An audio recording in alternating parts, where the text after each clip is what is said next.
Hello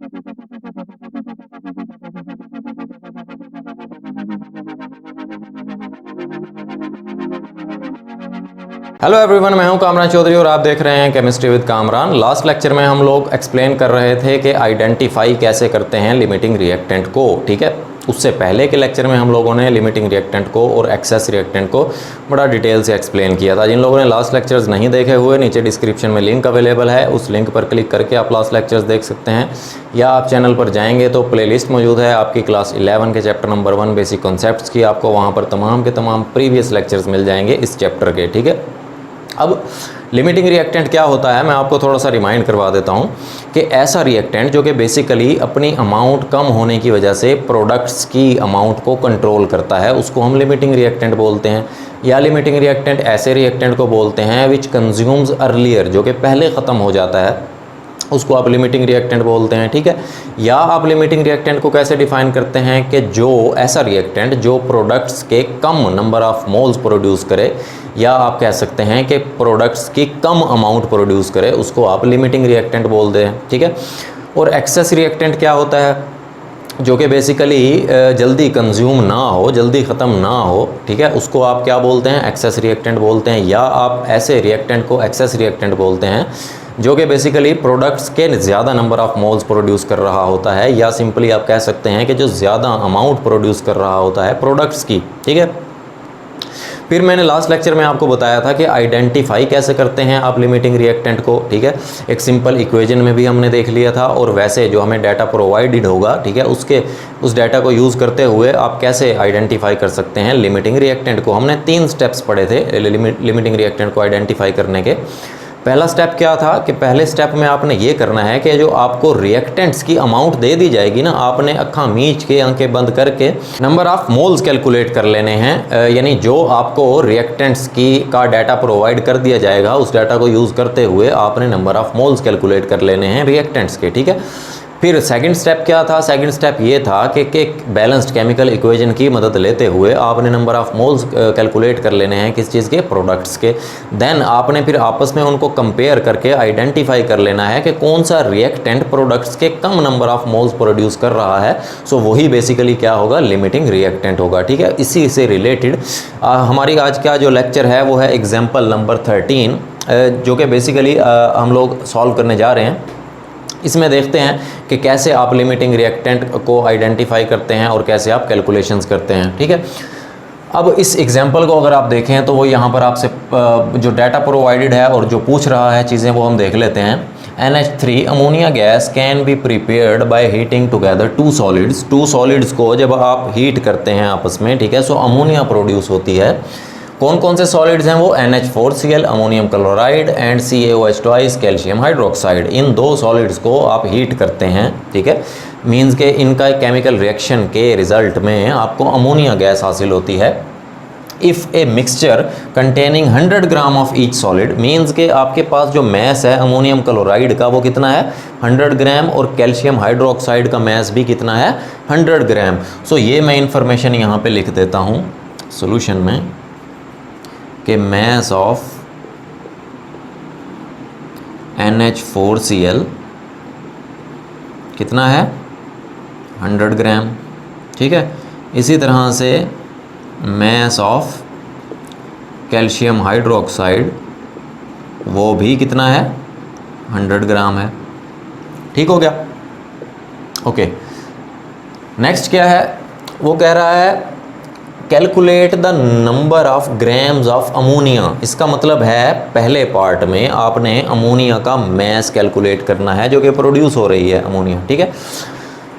और दूसरे part में वो क्या पूछ रहा है आपसे, calculate excess amount of reagent left behind. Means के जो रिएक्टेंट बाद में बच जाएगा उसकी अमाउंट कैलकुलेट करनी है कि वो बचा तो कितना बचा, ठीक है। उसका बेसिकली मैस कैलकुलेट करना है आपने एक्सेस रिएक्टेंट का, ठीक है। सो आप उसी वक्त कैलकुलेट कर सकेंगे एक्सेस रिएक्टेंट जब आपको पता होगा कि ये लिमिटिंग रिएक्टेंट है और ये एक्सेस रिएक्टेंट है, ठीक है। सो पहला step identification of limiting reactant का जो पहला स्टेप है, जो कि मैंने अभी आपको बताया कि गिवन अमाउंट ऑफ रिएक्टेंट्स की मदद से आपने आंखें बंद करके अखा मीच के तुसी की कर लेना है, नंबर ऑफ मोल्स कैलकुलेट कर लेने हैं, ठीक है। फिर आगे का स्टेप बताता हूँ आपको। अब यहाँ पर आपको mass ऑफ NH4Cl प्रोवाइड है और mass of calcium hydroxide provided है 100 ग्राम, ठीक है। अब इनका मोल्स कैलकुलेट करने के लिए आपको मोलर मास की भी ज़रूरत पड़ेगी, ठीक है। So molar mass of NH4Cl हम कैलकुलेट कर लेते हैं, ठीक है। अब मोलर मास तुसी हुन छोटे काके नहीं हो, ठीक है। कैसे कैलकुलेट करते हैं, इन तमाम एटम्स के मैसेज को हम ऐड कर देते हैं, ठीक है। अब यहाँ पर नाइट्रोजन जो है, नाइट्रोजन का मैस कितना होता है, 14 होता है।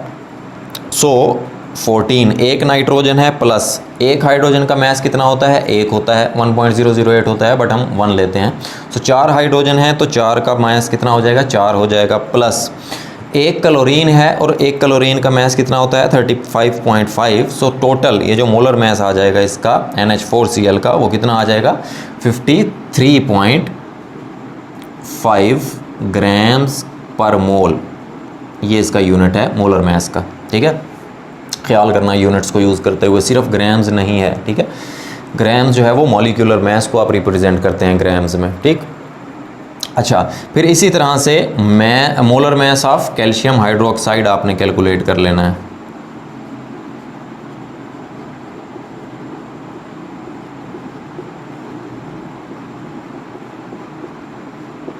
ठीक है। अब यहाँ पर आप देखें एक कैल्शियम है, कैल्शियम का जो मास होता है वो कितना होता है 40, ठीक है। एक कैल्शियम है तो 40 प्लस, अब ये OH ट्वाइस है, मींस के ऑक्सीजन भी 2 हैं तो एक ऑक्सीजन का 16 होता है, 2 ऑक्सीजन का कितना हो जाएगा 32 हो जाएगा, प्लस कितने हाइड्रोजन हैं, 2 हाइड्रोजन हैं। सो इसका मैस कितना हो जाएगा 74 ग्राम्स पर मोल, इसका मोलर मैस आ गया आपके पास कैल्शियम हाइड्रोक्साइड का, ठीक है। सो हम लोग कैलकुलेट कर लेते हैं मोल्स। सबसे पहले मोल्स ऑफ NH4Cl, ठीक है, वो किस चीज़ के इक्वल हो जाएगा, mass of NH4Cl divided by molar mass of NH4Cl, ठीक है। अब मैस ऑफ NH4Cl कितना है 100 ग्राम, ठीक है। मोलर मैस NH4Cl का आया आपके पास 53.5 ग्राम्स पर मोल, ठीक है। सो जब आप 100 को डिवाइड करेंगे 53.5 से, देन जो आपके पास आंसर आ जाएगा वो आ जाएगा 1.87 मोल्स, ठीक है। सो 1.87 मोल्स आ गए आपके पास NH4Cl। अब हम फाइंड आउट कर लेंगे moles of calcium hydroxide CaOH twice, ठीक है। सो इसके लिए भी सेम फार्मूला यूज़ होगा कि mass of calcium hydroxide divided by molar mass of calcium hydroxide, ठीक है।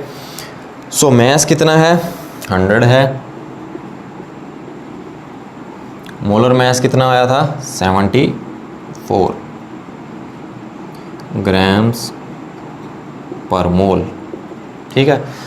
सो जब आप 100 को डिवाइड करेंगे 74 से, आंसर आएगा 1.35 मोल्स, ठीक है। अब मोल्स आ गए आपके पास गिवन अमाउंट ऑफ रिएक्टेंट से, अब आपने रिएक्टेंट्स के मोल्स कैलकुलेट कर लिए, ठीक है। अब यहाँ पर आप देखें कि NH3 से हमें कंसर्न है, ठीक है। NH3 की हम बात कर रहे हैं, अमोनिया की, ठीक है। अब ये 2 तरह के आपके पास रिएक्टेंट्स हैं। अभी आपको ये नहीं पता कि इसमें लिमिटिंग रिएक्टेंट कौन सा है और एक्सेस रिएक्टेंट कौन सा है, बट आपको ये पता है कि जो प्रोडक्ट्स जनरेट हो रहा है वो अमोनिया जनरेट हो रही है। वैसे तो देखो ना, प्रोडक्ट्स CaCl2 कैल्शियम क्लोराइड भी बन रहा है और वाटर भी बन रहा है, लेकिन हमें जो कंसर्न है वो हमें सिर्फ अमोनिया से कंसर्न है, ठीक है। तो इसका मतलब ये है कि आप दोनों रिएक्टेंट्स को बारी बारी कंपेयर कर लेंगे, किसके साथ, अमोनिया के साथ, सही है। सो वहाँ से आपको ये पता चल जाएगा कि लिमिटिंग रिएक्टेंट कौन सा है और एक्सेस रिएक्टेंट कौन सा है, ठीक है। सो मैं अब कंपेयर करने लगा हूँ सबसे पहले किसको, NH4Cl को किसके साथ, अमोनिया के साथ। अब इसके लिए आपको सबसे पहले आप लोग जाओगे केमिकल इक्वेशन पे, ठीक है। अगर तो आपको केमिकल इक्वेशन प्रोवाइड कर दी गई है, जैसे इस एग्जांपल में आपको प्रोवाइड कर दी गई थी केमिकल इक्वेशन, ठीक है, सो आप डायरेक्ट इस इक्वेशन को से कंसर्न होगा आपका, इस इक्वेशन पे आप जाएंगे कंपेयर करने के लिए। अगर आपको इक्वेशन नहीं प्रोवाइड कर की गई देन आपको फिर इक्वेशन बनानी पड़ेगी, ठीक है। सो यहाँ पर आपको इक्वेशन क्या बता रही है, इक्वेशन आपको ये बता रही है कि 2 मोल्स NH4Cl के कितने मोल्स अमोनिया के प्रोड्यूस कर रहे हैं, 2 मोल्स अमोनिया के प्रोड्यूस कर रहा है, ठीक है। सो 2 moles NH4Cl 2 moles ammonia produce कर रहा है, ठीक है। मीन्स कि जितना ये खुद है उतना ही अमोनिया जनरेट कर रहा है। अगर इसका 1 मोल होता तो अमोनिया का भी 1 मोल होता, ठीक है। अब एक्चुअल हमारे पास जो मोल्स हैं NH4Cl के वो कितने हैं, 1.87। तो यहाँ पर 1.87 मोल्स अगर NH4Cl के हैं देन वो प्रोड्यूस भी कितने करेगा, अमोनिया के 1.87 मोल्स प्रोड्यूस करेगा, ठीक हो गया। सो यहाँ पर आपको अभी ये इन्फॉर्मेशन मिल गई कि जितना NH4 खुद है उतना ही वो अमोनिया प्रोड्यूस कर रहा है, ठीक है। अब हम कंपेयर कर लेते हैं कैल्शियम हाइड्रोक्साइड को अमोनिया के साथ, ठीक है। CaOH को अमोनिया के साथ कंपेयर करेंगे, ठीक है। अब इक्वेशन आपको क्या बता रही है, इक्वेशन आपको ये बता रही है, यहाँ पर देखें कुछ नहीं है तो इसका मतलब है 1 मोल है ये, ठीक है। कैल्शियम हाइड्रोक्साइड का 1 मोल अमोनिया के कितने मोल्स प्रोड्यूस कर रहा है, 2 मोल्स प्रोड्यूस कर रहा है, ठीक है। मींस कि जितना ये खुद है अपने से दुगना, मींस के 2 टाइम्स अमोनिया प्रोड्यूस कर रहा है, ठीक है। एक्चुअल में ये कितना कंज्यूम हो रहा है, 1.35 मोल्स कंज्यूम हो रहा है कैल्शियम हाइड्रोक्साइड। सो अगर 1 मोल है कैल्शियम हाइड्रोक्साइड के, अमोनिया के 2 मोल्स, मीन्स के दुगना अमोनिया प्रोड्यूस कर रहा है। अगर इसके 1.35 मोल्स हों देन 2 से मल्टीप्लाई कर देंगे 1.35 को, ठीक है। सो इसका मतलब है ये कितने मोल्स जनरेट करेगा, 1.35 टाइम्स 2, 2.7 मोल्स अमोनिया के जनरेट करेगा कैल्शियम हाइड्रोक्साइड, ठीक है। अब देखें दोबारा आ जाते हैं ज़रा हम डेफिनेशंस पर, लिमिटिंग रिएक्टेंट और एक्सेस रिएक्टेंट की। मैंने अभी आपको बताया था कि लिमिटिंग रिएक्टेंट ऐसा रिएक्टेंट होता है जो कि प्रोडक्ट्स के कम अमाउंट प्रोड्यूस करता है, कम नंबर ऑफ मोल्स प्रोड्यूस करता है, उसको हम लिमिटिंग रिएक्टेंट बोलते हैं। और एक्सेस रिएक्टेंट कौन सा होता है, जो कि प्रोडक्ट्स की ज़्यादा अमाउंट प्रोड्यूस करता है, ठीक है, या ज़्यादा नंबर ऑफ मोल्स प्रोड्यूस करता है, उसको आप एक्सेस रिएक्टेंट बोलते हैं। सो यहाँ पर आपको ये क्लियर हो गया कि जो कैल्शियम हाइड्रोक्साइड है वो देखो अपने से 2 गुना ज़्यादा प्रोडक्ट्स प्रोड्यूस कर रहा है। सो कैल्शियम हाइड्रोक्साइड ये क्या है, एक्सेस रिएक्टेंट है, ठीक है। जबकि जो NH4Cl है अमोनियम क्लोराइड वो क्या है, लिमिटिंग रिएक्टेंट है, क्योंकि जितना वो खुद है उतना ही वो अमोनिया प्रोड्यूस कर रहा है, उतने ही वो प्रोडक्ट्स प्रोड्यूस कर रहा है, ठीक है। सो NH4Cl जो है वो लिमिटिंग रिएक्टेंट है। अब आपने क्या करना था, basically calculate the number of grams of ammonia, आपने अमोनिया का मैस कैलकुलेट करना था, ठीक है।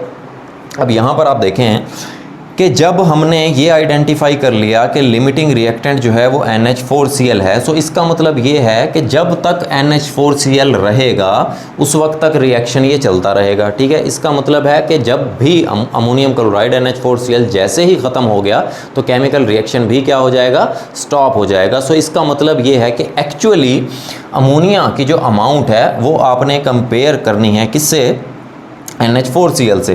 जो अमोनिया की अमाउंट है वो डिपेंड कर रही है NH4Cl की अमाउंट पे, ठीक है, कि जैसे ही NH4Cl ख़त्म होगा अमोनिया भी बनना बंद हो जाएगा। सो एक्चुअली जो अमोनिया बना वो कितना बना, 1.87 मोल्स, ठीक है, क्योंकि NH4Cl कितना था आपके पास, 1.87 मोल्स। तो जैसे ही ये कंज्यूम होगा उसके बाद प्रोडक्ट्स बनना बंद हो जाएंगे, मींस के अमोनिया भी इतना बना 1.87 तक, उसके बाद अमोनिया बनना बंद हो जाएगा। ठीक है, सो एक्चुअल जो अमोनिया बना वो कितना बना 1.87 मोल्स। सो आपके पास अमोनिया के मोल्स आ गए। ठीक, सो जब मोल्स हों आपके पास, सो इस फार्मूले को यूज़ करते हुए आप क्या फाइंड आउट कर सकते हैं, मैस फाइंड आउट कर सकते हैं। ठीक है, कैसे कि मैस